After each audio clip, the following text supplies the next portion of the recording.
मेरे दोस्तों, दो दोस्त एक ही गांव से, एक जैसे ही परिवार से निकले सरकारी नौकरी की तैयारी करने। दोनों ने कोचिंग ली, दोनों ने एक ही किताब से पढ़ाई करी, दोनों ने पीवाईक्यू की प्रैक्टिस की और दोनों ने ही मॉक टेस्ट की प्रैक्टिस की। लेकिन एक बच्चे की रैंक टॉप 10 में थी और एक बच्चे की रैंक लास्ट 10 में थी।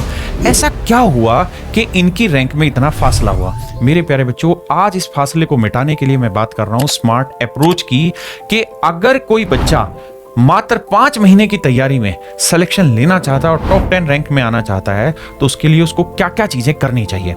और मैं बात कर रहा हूं उस बच्चे की जो पहली बार तैयारी करना स्टार्ट कर रहा है। तो मेरे प्यारे बच्चों, सबसे पहला नियम यह है, जो आपका पहला सप्ताह होगा वो मैथ्स के बेसिक को ठीक करने का होगा। और इस सप्ताह में आपको काम क्या करना है? आपको पहले कैलकुलेशन को मजबूत करना है। कैलकुलेशन में आपकी पहाड़े आ गए, मल्टीप्लिकेशन आ गया, डिवीजन आ गया मेरे प्यारे बच्चों, स्क्वायर आ गया, स्क्वायर रूट निकालना आ गया, क्यूब आ गया, क्यूब रूट निकालना आ गया। और मेरे प्यारे बच्चों, इसके जस्ट बाद आपको डेसिमल की समझ तैयार करनी है, डिजिटल सम की समझ तैयार करनी है और डिविजिबिलिटी की समझ तैयार करनी है, विभाज्यता के नियम।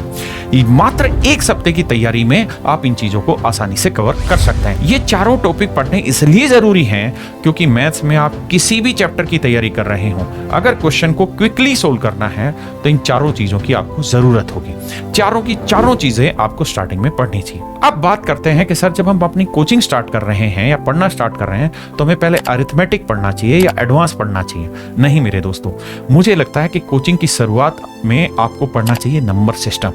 नंबर सिस्टम एक ऐसा टॉपिक है जो सबसे ज्यादा स्कोरिंग है हर एक एग्जाम में, सबसे ज्यादा एग्जाम में पूछा जाता है, चाहे वो एग्जाम एसएससी के हो, बैंकिंग के हो, रेलवे के हो, स्टेट के हो, यूपीएससी का सीसेट हो या सीडीएस हो। तीसरा, समझने में आसान होता है। और चौथा, मेरे प्यारे बच्चों, हर चैप्टर के लिए एक समझ विकसित करता है। और पांचवा सबसे खूबसूरत कारण ये कि ये एक ऐसा टॉपिक है जिसके थ्रू आप पढ़ाने वाले की बातों को धीरे धीरे समझने के लिए तैयार हो जाते हैं। मेरे प्यारे बच्चों, जैसे ही आपका नंबर सिस्टम कंप्लीट होता है उसके बाद शुरुआत होती है पहले चैप्टर की।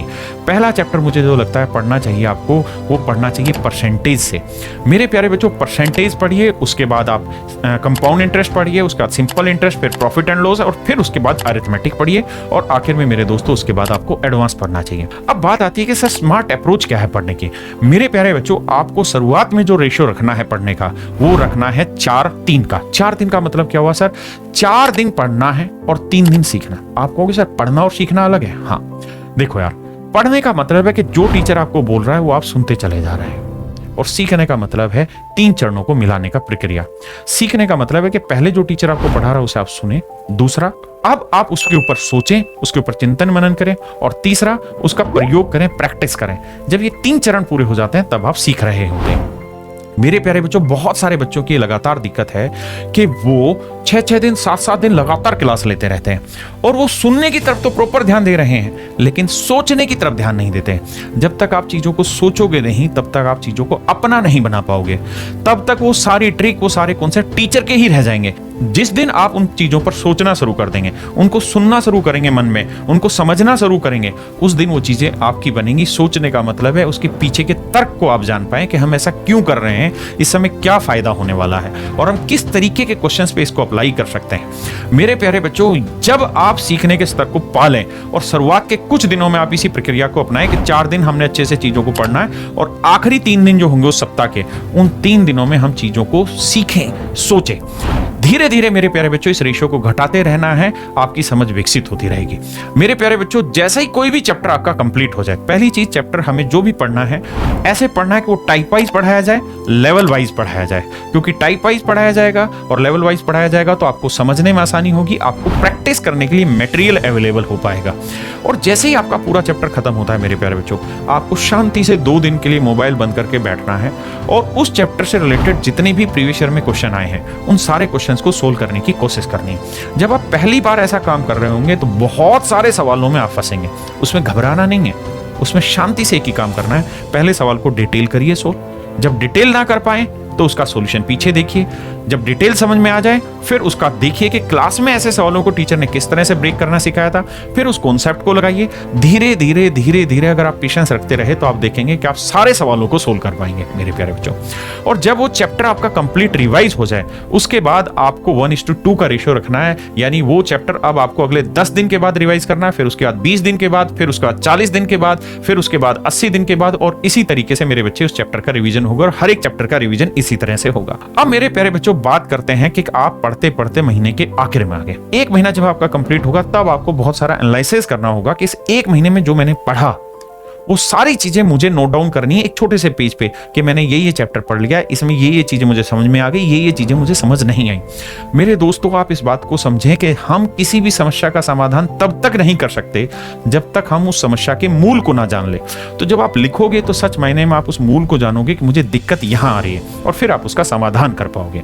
जैसे ही आपकी क्लासेज एक महीने कंप्लीट हो जाएं, मेरे प्यारे बच्चों, उस दिन से शुरू होता है मॉक टेस्ट की प्रैक्टिस। पहले महीने के बाद आपको क्या करना है कि वीक में 2 मॉक टेस्ट आपको देने स्टार्ट करने हैं। एक सिंगल सब्जेक्ट के ही देने स्टार्ट करने हैं वीक में, और 2 मॉक टेस्ट दीजिए। और धीरे धीरे उन मॉक टेस्ट के थ्रू आप ये देखिए कि जो आपने पढ़ा है क्या आप उसे एग्जाम में रिप्रेजेंट कर पा रहे हैं। उन कॉन्सेप्ट को नहीं कर पा रहे हैं तो उस चीज को एनालिसिस करिए और उसको देखिए क्या समाधान हो सकता है। मेरे प्यारे बच्चों, जैसे ही आपकी 2 महीने की कोचिंग कंप्लीट हो जाती है, अब आपको वीकली 4 मॉक टेस्ट लगाने होंगे।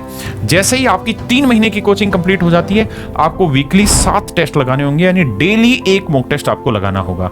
मेरे प्यारे बच्चों, ये प्रक्रिया आपकी 4 महीने तक चलेगी, और आपको 4 महीने में जब आप सारी चीजों को समझ लें, उसके बाद लड़ाई होती है आखिरी, जितने भी दिनों में आप अपनी क्लासेस को खत्म करते हैं। आखिरी जो 1 महीना होता है वो मेन लड़ाई होती है। वह हमें क्या करना होता है कि जो चीजें हमने पढ़ी उन सब को कंक्लूड करना होता है, क्योंकि हमने इतना सारा कंटेंट पढ़ लिया, लेकिन धीरे धीरे हम उस कंटेंट को भूलते चले जा रहे हैं। तो जितनी चीजें मैंने पीछे बताई कि हर चैप्टर को 10 दिन के बाद हमने रिवाइज करना है, फिर उसी चैप्टर को 20 दिन बाद, उसी चैप्टर को फिर 40 दिन बाद, इस तरीके से उन चैप्टर को रिवाइज करना है। अब बात करते हैं कि सर हर क्लास के बाद या हर चैप्टर जब खत्म हो जाता है तो उसके नोट्स कैसे बनाएं, और हमें उसके रिवीजन में क्या क्या चीजें ध्यान देनी है।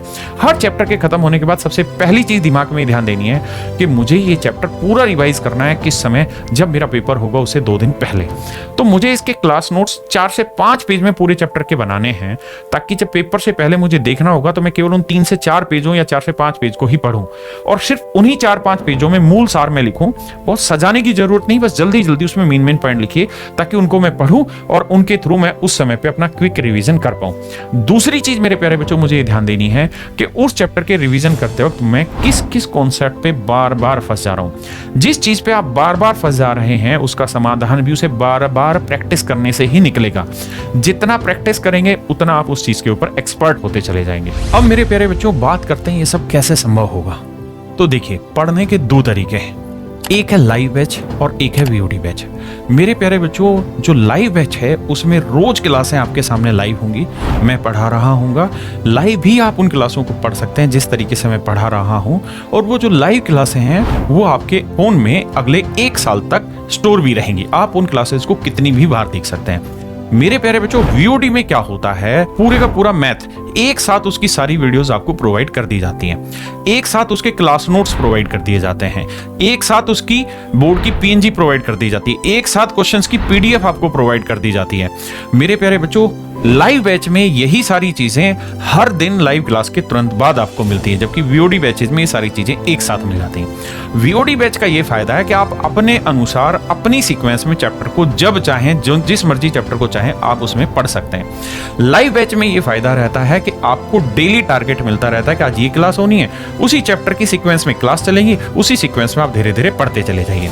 मेरे प्यारे बच्चों, लाइव बैच हो या वीओडी बैचेज हो, दोनों के अंदर ही आपको practice batch free of cost मिलता है। दोनों बैचों में, दोनों ही बैचेस में डाउट सेशन भी फ्री ऑफ कॉस्ट रहता है। दोनों ही बैचेस में मेरे प्यारे बच्चों रिवीजन क्लासेस भी फ्री होती हैं, और दोनों ही बैचेस के स्टूडेंट को हम mock test free of cost provide करते हैं कैरवल ऐप पर।